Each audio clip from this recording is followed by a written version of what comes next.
मागील जन्माचे भोग भोगून संपवण्यासाठी आपल्याला जन्माला यावंच लागतं. यावर आपलं मत काय? यावं लागतं. प्रश्न मिटला बरं का, पुन्हा डोकं लावायचं नाही. जर यावं लागतं तर भोग संपल्यावर, आता लागला करंट, मागील जन्माचे भोग भोगायला यावं लागतं आणि भोग संपल्यावर जावं लागतं. मग काहींचे लवकर संपतील, काहींचे मध्ये संपतील. काही माणसं औषध पिऊन मेली नाही, काहींच्या अंगावरून गाडी गेली, काही झालं नाही. काही पाणीच वापरती नाही तरी मरती नाही. आणि काहींना अख्खं गाव कटाळलंय, जाईल पडेल पाठ्या 3 वर्ष झाली खाटावय. उलट्या पाहुण्याने फोन केला, कसं काय म्हणले, आहे अजून त्या मानानं गणकळ काढली म्हाताऱ्याने.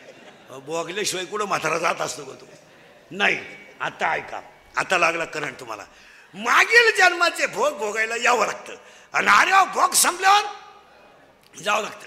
मग एकानं कीर्तनात शंका घेतली, मला विचारलं, महाराज जावं जर लागतं तर यावंच का लागतं? उत्तर आहे, भोगावं लागतं. भोगायचं आणि जायचं, भोगायचं आणि जायचं. इथं कोणी भोगेल का? महाराज, सृष्टीच्या मालकानं त्याच्या बापाला सोडलं नाही तर तुम्हाला कसा सोडेल? तुम्हाला कसं सोडेल? स्वतःचा बाप सोडला नाही. बसणारे माणसं डोकं खाजवा. 56वी पिढी होती राजा दशरथाची आणि 56व्या पिढीचा पोरगा होता राम. 56वी पिढी राम, 56वी म्हणजे दशरथ, 55वी पिढी रामाची 55वी पिढी होती. आणि रावण सीता पळवायला आला तेव्हा रावणाची 4थी पिढी होती. रावणाची 4थी पिढी होती. ब्रह्मदेव, काश्यप, पुलश्य आणि रावण, ही 4थी पिढी होती. रावण सीता पळवायला आला. आतापर्यंतच्या एकाही ग्रंथात रावणाचं वय नाही, कारण त्या पठ्याच्या वयाचा अंदाजच कोणाला आला नाही. मी काढून देतो तुम्हाला 2 मिनिटात, पटलं तर बघा. रावणाला बायका होत्या 80,000 ठोक.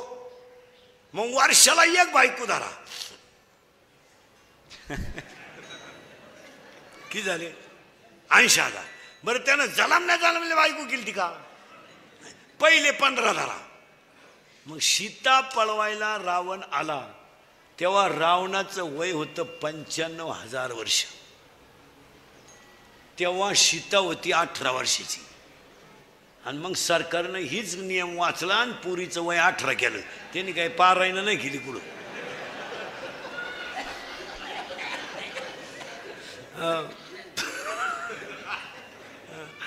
ऐका, आता सीता पळवायला रावण आला तेव्हा त्याचं वय होतं 95,000 वर्षे.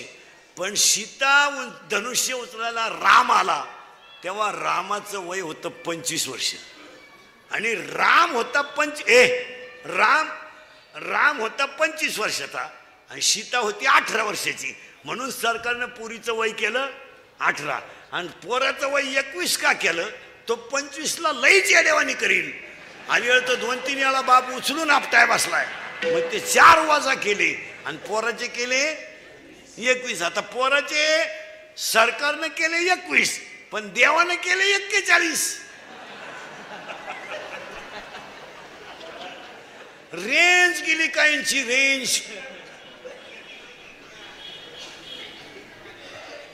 काहींचा डिस्प्लेच गेला, चित्रच दिसलं. आता हे जे गाव आहे ना अलीकडचे, आश्वी, शिबलापूर, पानुडी, हांगेवाडी, शेडगाव, प्रतापपूर, ही मंडळी आता गार झाली. पूर्वी लई फुगीर होती.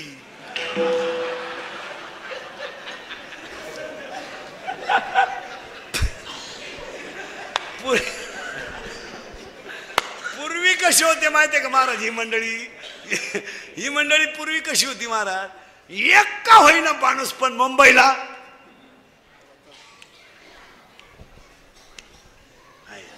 पूर्वी हा खाल्ला पट्टा आहे ना आपला, नांदूर, सोनुशी, निमोन, इकडली लोक माथाडी राहायची महाराज. ही सगळी लोक मुंबईला काय काम करायची? माथाडी काम करायचे, पण कष्ट लय करायचे आणि तिकडून इकडं येऊन संसार चालवायचे. आणि ती माणसं कष्टाची असल्यामुळं त्यांना त्या पैशाची किंमत कळायची. त्याच्यानंतर मधला जो पट्टा आहे, पूर्वी असं होतं आपल्याकडचे बरेचसे लोक मुंबईला जायचे पण व्यवसाय नाही. मग आयडिया काय करायचे आपले लोक, पूर्वी भांडे होते स्टीलचे नव्हते आणि भांड्याला कलाई लावायचे काम करायचे लोक.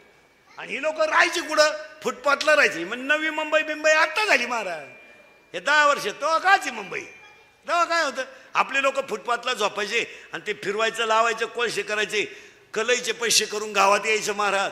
पण इतकी कष्ट, शेती उभी करायची, पोरांच्या शाळा उभ्या करायच्या, लग्नही करायचे. आता या पट्ट्यात असं होतं, शेतीला पाणी होतं, शेती चांगली पिकत होती आणि कुणी ना कुणी मुंबईला राहायचं. तेव्हा तुम्हाला लोक बळच पुरी देत होती.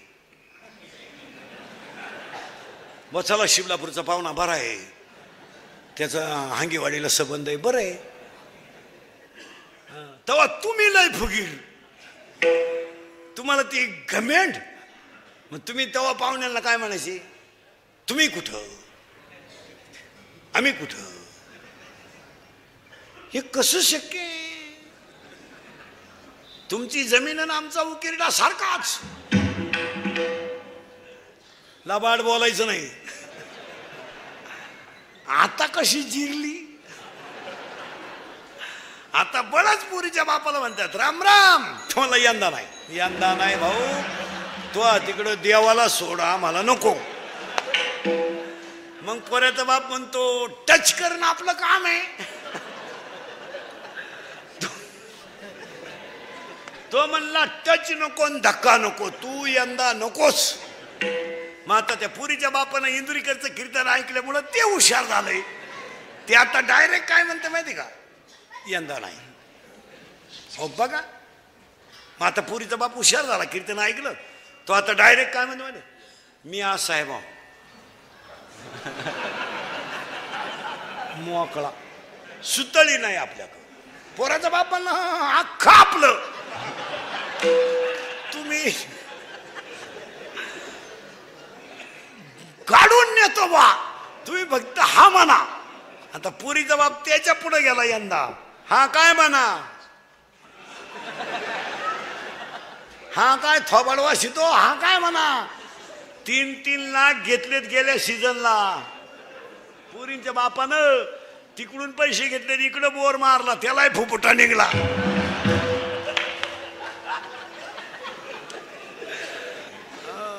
आता या 2-4 वर्ष जेवढे लग्न झालेत ना महाराज, पुरीचा बाप खिशात हातच घाली ना, सनाट तुरा काढितो कार्यालयात, भरपूर जवा, लय दिसानं नालायक सापडलाय हला. आणि पोऱ्याचा बाप हातात धोतर धरून, पोरं पाहून वाढा रे पोरं.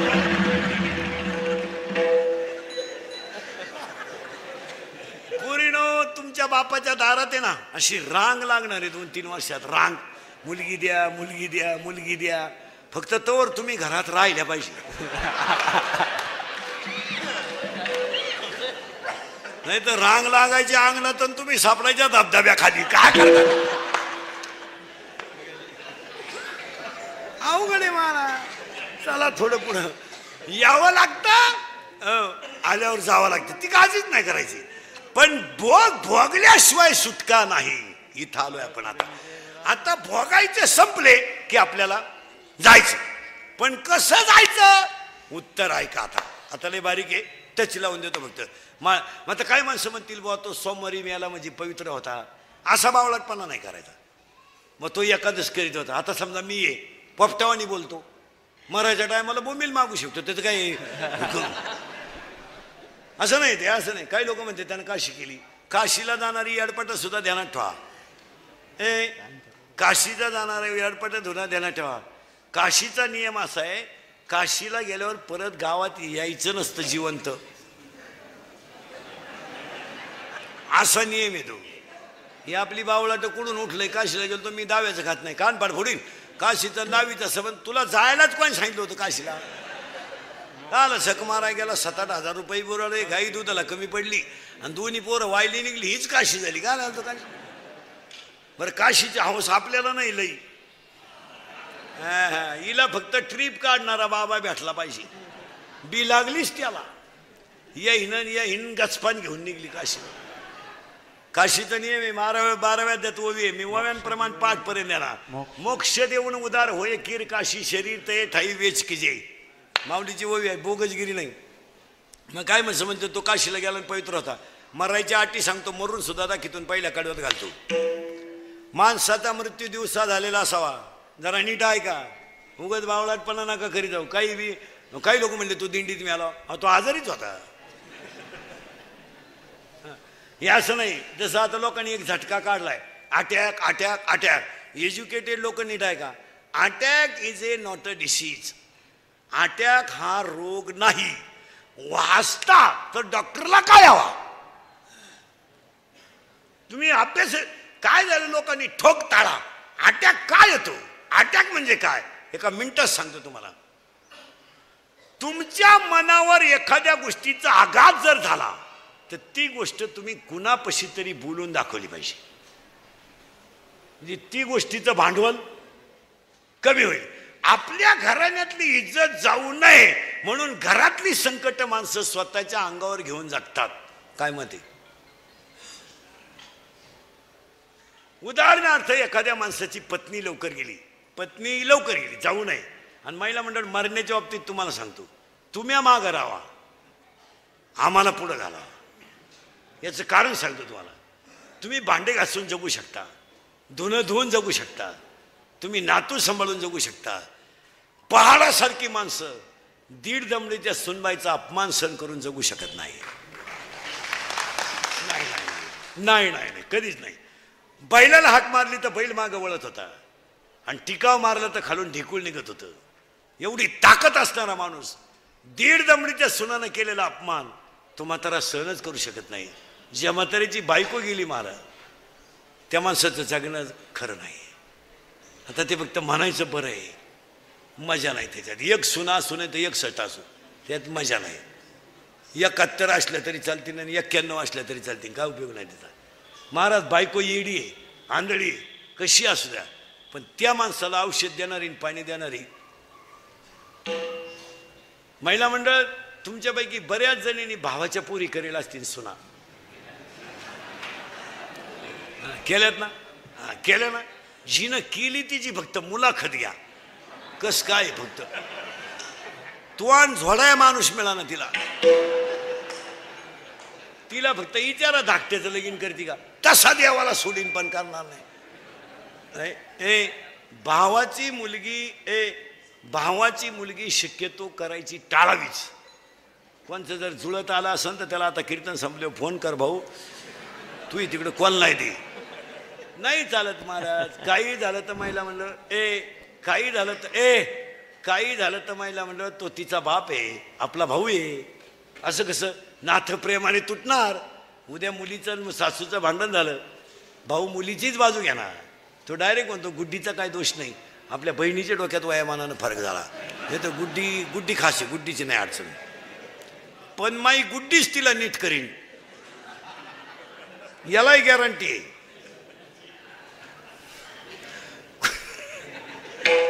माई गुड्डी साधी नाही. कॉलेजला गेली तर 8-8 दिवस पडून जायची, पण कोणाला थांगपत्ता लागून नाही दिला माझ्या गुड्डीने.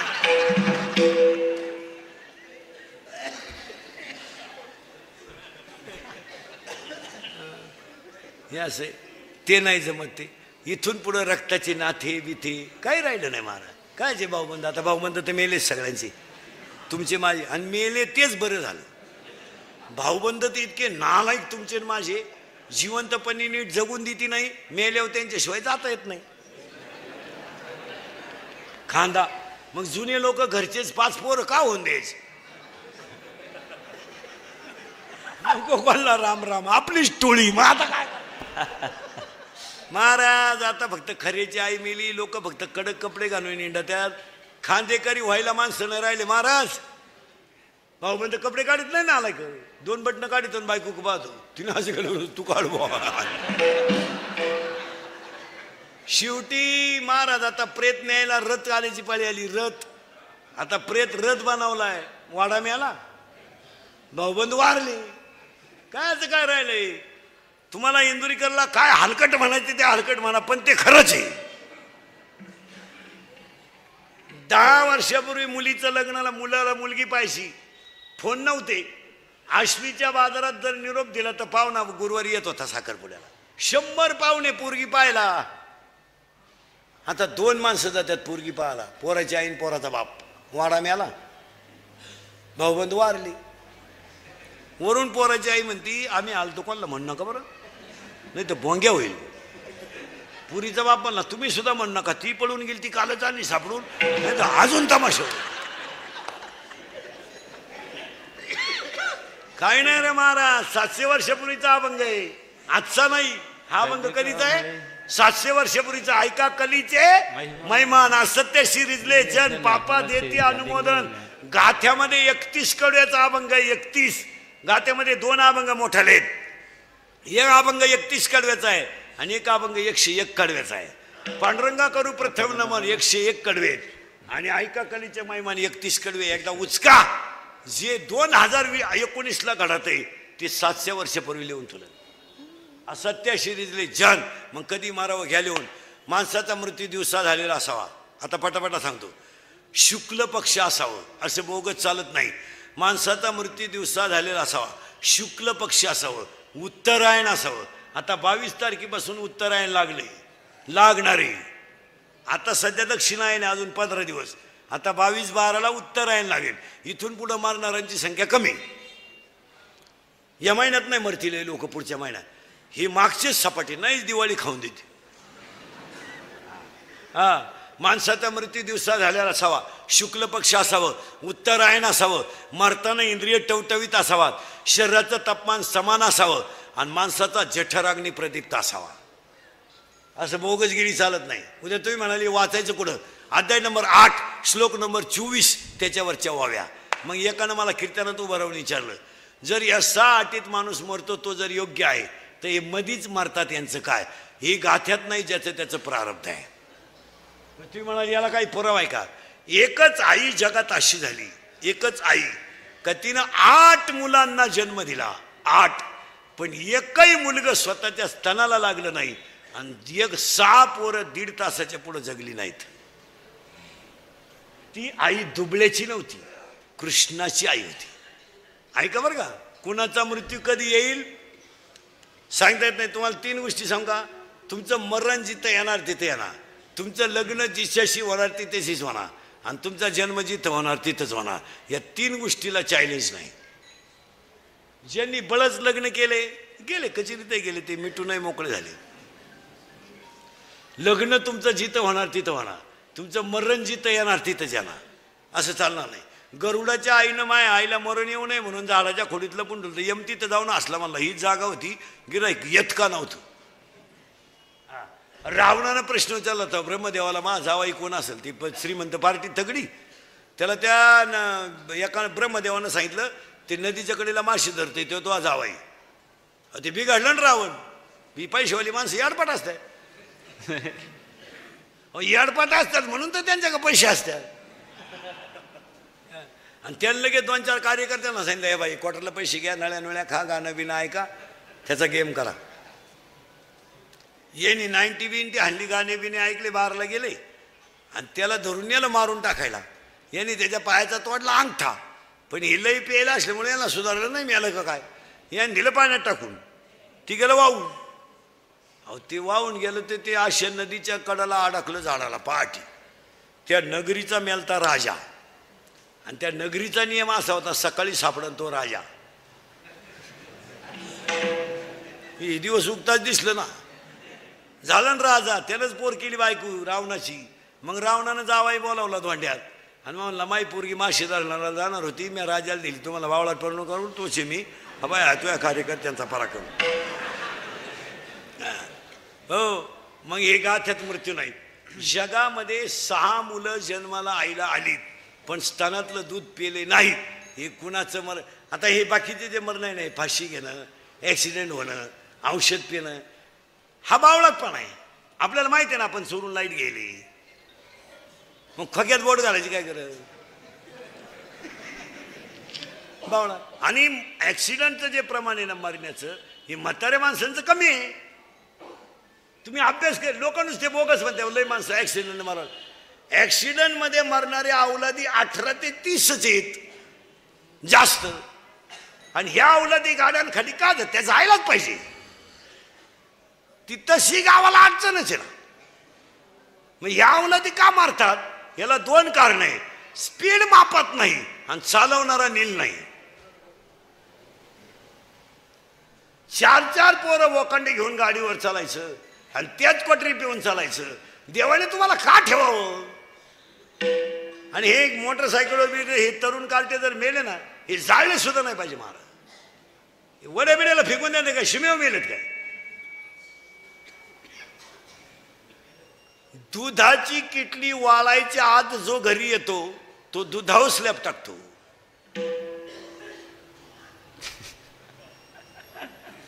दुधाची किटली वाळायच्या आत जो दूध घालून घरी येतो तो दुधावर स्लॅब टाकीतो. आमची मंडळी किटल्याही सुरून येते. गाय कापून जरी चारली या नालायकांना तर यांची प्रगती होत असते. आता हे उगाच जुन्या तुम्हाला मला अक्कल नसल्यामुळे आपण या अवलादीसाठी कमवून ठेवलंय. आपल्या कष्टाची हरामीला कदरच नाही. ते आपल्यालाही जरी त्यात काय केलंय आम्ही केलं ते सांगायचं. माझटून गेले अवलादी महाराज. आपल्या पोरांना काय झालं, सगळं फुकाट मिळालं. इयर खांदायची नाही, मोटर बसवायची नाही, पाईपलाईन करायची नाही, काय नाही काय नाही, सगळं फुकाट मिळालं. उताटले ते. 70ची पल्सर 11वीला जातोय, 12वीला 70ची 10वीला 40 मुलं असले ना बोर्डाला परीक्षेला तर 30 मुलं गाडीवर येतात. एवढी परिस्थिती सुधारली. माझटून गेले पोरं. 4-4 बोकांडी बसवायचे, 70ची पल्सर, 10चा मोबाईल, 2-2.5 हजाराचा पायात बूट, वरून बापानं 100 द्यायची पेट्रोलला, हिनं 100 द्यायची. ही तर लई खोडीची. हिनं उलट्या पोराला म्हणायचं हे 100 राहू दे, त्याचं ऐकू नको, त्याचं ऐकू नको, तो पहिल्यापासून तसाच आहे. तो त्याला मी 9वी पासून पाहते. मी जसा पाहते तसा तो. मी म्हणून राहिले, तुका नाही उलातली कुठं, त्यानं दुसरी केली असती.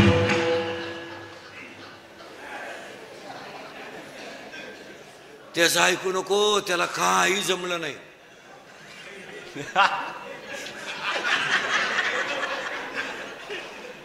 आता त्या अवलादीला 70ची पल्सर, वरून 100 पेट्रोलला, वरून खर्चायला 100, ती काला हरिपाठ करीन.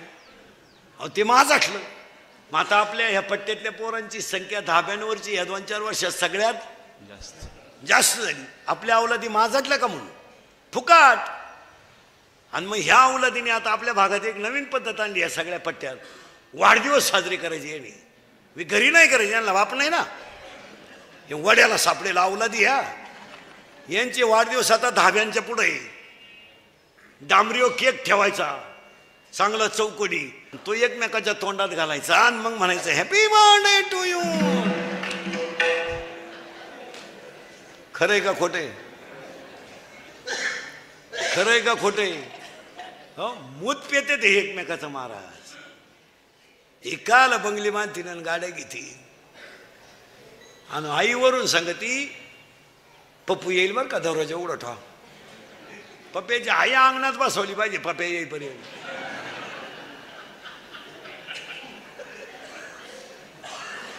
पोर 10 रुपयाला तर आई म्हणते कुठं कायम प्याते, मग आणून ठोच जाय फ्रीजमध्ये, देत जाय त्याला सकाळी. तू आता जग सुधाराय निघली. बाप नुसता म्हणला मला इंद्रिकेच्या कीर्तनाला जायचंय, बैलाला पाणी पाज. आता 18 वर्षाचा सांड आहे, त्याला काय 2 बादल्या पाणी पाजायला रोग झाला का? ही म्हणती त्याला जमन का? नाही जमायचं की त्याला. अय जमायचं नाही. मग तो काला देवाला सोडाय ठोला. त्याला पाहिलं बँडवाल्याला का आम्ही तू म्हणते त्याला जमन का? उलटी आई पोराला म्हणते तू नको सोडू, त्याला किडा आहे त्याचा तो सोडीन. कोण? पुढे आम्ही. अरे उलट्या आईने सांगितलं पाहिजे नुसतं पाय सावलीला नको बांधू, पाणी पाजून चारा घाल. आयुष्यभर या बिचाऱ्याने कष्टच करायचे का? 80% घरांमधलं वाटुळं आयांनी पोरांची बाजू घेऊन केलं. खुशाल तुम्ही मोरकासारख्या नवऱ्याला कमी लागता आणि पोराची बाजू घेता, म्हणजे तुम्हाला काही आबरू बिबरू काही राहिली का नाही? अय आयुष्यभर त्या बिचाऱ्यानं बनियान माळालं तर पलटी करून घातलं, बनियान तुटलं तर गाठ मारली, त्यानं बायकोच्या गळ्यातले दागिने मोडले. बिचाऱ्यानं रात्रभर आयुष्यभर कष्ट करून संसार केला, त्याला म्हातारपणाला तुम्ही अपमान देणार आणि भंगार काट्यांची तुम्ही बाजू घेणार. कोणत्या गाठ्यात बसत आहे? आयुष्यभर त्यांनी बापच करायचे का? त्याला वाटलं नाही का माझ्या हाताला कधी चांगलं घड्याळ असावं? त्याला वाटलं नाही का माझ्या पायात कधी चप्पल असावा? अरे त्यानं मुलीचं लग्न केलं का घर बांधायचं, घर बांधलं का एअर खांदायचं का पोरग सांभाळायचं का पुन्हा बोरग करतं झालं, म्हणजे तुम्ही त्यांचा अपमान करायचे. म्हणजे कष्ट करणाऱ्यांनी फक्त कष्टच करून मारायचं, हा कोणता न्याय? कोणता न्याय हा? तुम्ही नक्की पोथ्या वाचित्या कोणत्या? नाही तर द्या मला शिव्या भया, कोणी आला काय तुम्ही आला मग तर दुपारच मी येईल. तू आज तू फक्त मला शिवी देऊन तर बाय प्रयोग तर कर. नाही मेली मग विनोद नाही महाराज, हे तळतळीचं बोलणं आहे. म्हाताऱ्या माणसाबद्दल थोडासा घरात आदर ठेवला पाहिजे आणि तो बायकोनं ठेवला पाहिजे. पोराला सांगितलं पाहिजे तू त्याला काय, त्यांना काही बोलायचं नाही. तुला काय करायचं? परदेशी कांदा गेला 1000 रुपये, 10,000 5,000. बाप नुसता म्हणला बा काय भाव गेला, काय चूक केली ती त्यानं? धावली हो ही. तुम्हाला तर जमलं नाही.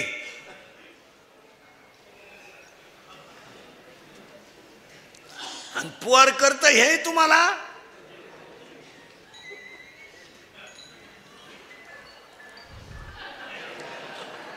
मुतलं गुणित पोर. मग व्यापारी म्हणला 2-4च कांदे कसे काय वळले झाले तुम्हाला, दयावर पडलं दुपारा.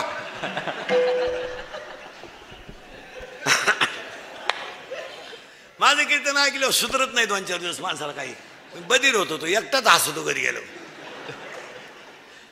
नाही तरी संसार जाईल,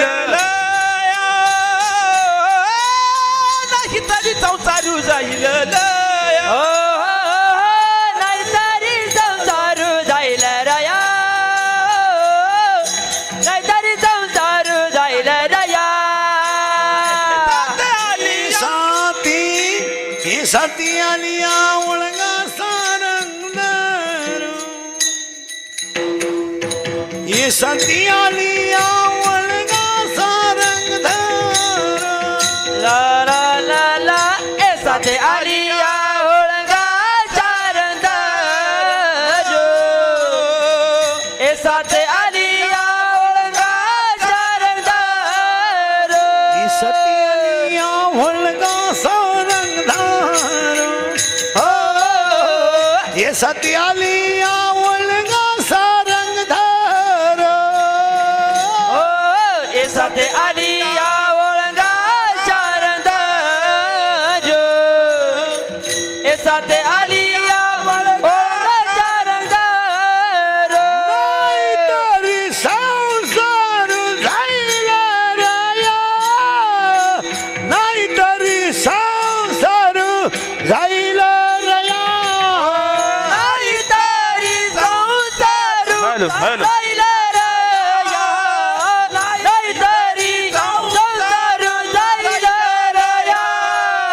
कवनाचे माय बाप कवनाचे गणगोत, कवनाचे माय बाप कवनाचे गणगोत, कवनाचे माय बाप कवनाचे गणगोत, कवनाचे माय बाप कवनाचे गणगोत.